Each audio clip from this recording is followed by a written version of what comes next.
Salve amici e ben ritrovati sempre con la bella musica classica napoletana. Stasera faremo un pezzo allegro, ballabile, bellissimo.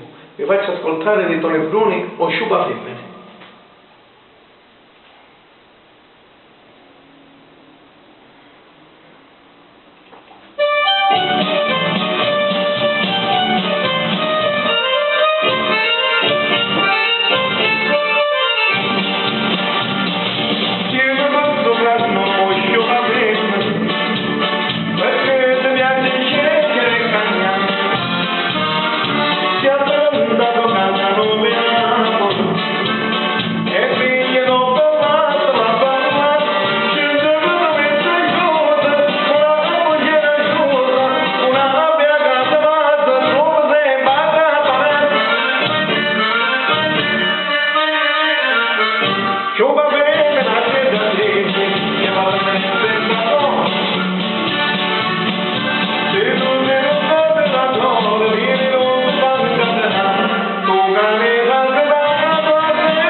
Grazie amici e buona serata.